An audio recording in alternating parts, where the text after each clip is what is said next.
teacher, I'm VIVIAN from 2 Emerald, and today I'm going to talk about disease study in Malaysia, H1N1. In preparation of the assignment, I have to thank some respected people to me whom deserved my deepest gratitude. They helped and gave me guidance, especially my classmates. They have made valuable comments, suggestions on my paper, which gave me an inspiration to improve the quality of the assignment. Thank you, Teacher Shadalina, giving us the opportunity to have this kind of individual task that really let me know about the ways to prevent myself from the diseases and know more about the diseases.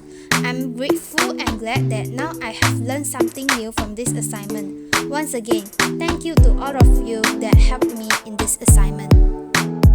This is the table of contents of my assignment. The first page is the cover, followed by appreciation, table of contents, research objectives, introduction, information about the disease, definition of the disease, symptoms of the disease, causes of the disease, 2 ways airborne disease transmit, ways of infectious, preventions of the disease, conclusion, references, and the last one, attachments and graphs. The research objectives of this assignment is we will be able to know the definition of the disease, infectious disease and non-infectious disease.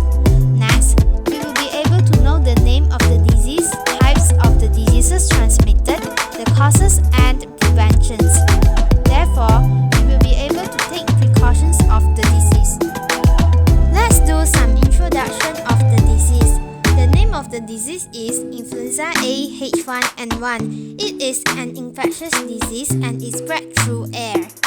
The examples of infectious diseases such as H1N1 is tuberculosis, flu, ringworm, tinea, leptospirosis, dengue fever, malaria fever, and Zika fever. On the other hand, the examples of non-infectious disease is cancer, asthma, hypertension, diabetes, and cardiovascular diseases. The H1N1 flu, commonly known as swine flu, is primarily caused by the H1N1 strain of the flu, influenza virus. H1N1 is a type of influenza A virus, and H1N1 is one of several flu virus strains that can cause the seasonal flu. Symptoms of the H1N1 flu are the same as those of the seasonal flu. In the spring of 2009, scientists recognized a particular strain of flu virus known as H1N1. This virus is a combination of viruses from pigs, birds, and humans that causes disease in humans. During the 2009 to 2010 flu season, H1N1 caused the respiratory infection in humans that was commonly referred to as swine flu. Because so many people around the world got sick, in 2009 the World Health Organization WHO declared the H1N1 flu to be a pandemic. In August 2010, WHO declared the pandemic over. After the pandemic was over, the H1N1 flu virus became one of the strains that cause seasonal flu. The flu vaccine can now help protect against the H1N1 flu, swine flu. The H1N1 flu virus strain is included in the seasonal flu vaccine, including the vaccine for 2020 to 2021. Definition of the disease. Any of various strains of influenza virus, including those that most commonly cause influenza in humans, specific a pandemic strain originating in North America in 2009 containing genes from swine, bird, and human influenza viruses. Symptoms of the disease: fever, runny nose, sore throat, cough, body aches, chills, vomiting. H1N1 flu is caused by a influenza A virus. The letters H and N is the subtype name stand for proteins found on the surface of the virus, which are used to distinguish between different influenza A subtypes. Influenza viruses are constantly changing their genes, a process called mutation. When a swine flu virus is found in humans, it is said to have jumped the species barrier. This means that the virus has mutated in a way that allows it to cause the condition in humans. Because humans have no natural protection or immunity to the virus, they are likely to become ill. The H1N1 flu virus is made out of genes from flu viruses that normally cause influenza in pigs, birds, and humans.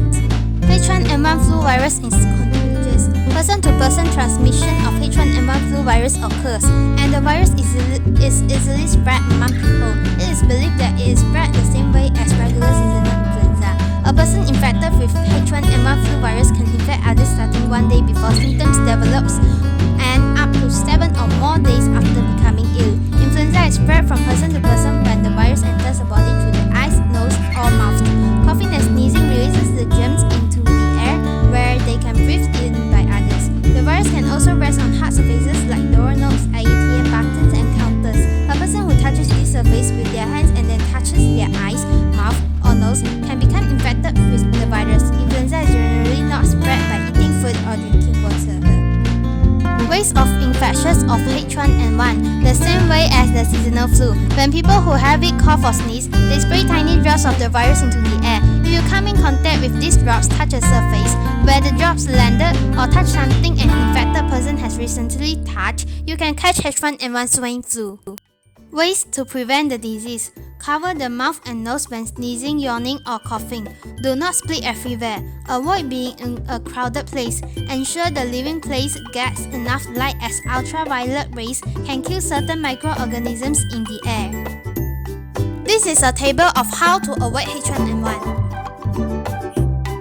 There have been many achievements in the development of influenza vaccines and antiviral medications to prevent and treat influenza, and there are systems in place to give early warning for the occurrence of pandemic viruses nowadays. However, there are much more that is needed so that people who are at risk for influenza and its complications and those who come in contact with at-risk individuals receive the vaccine.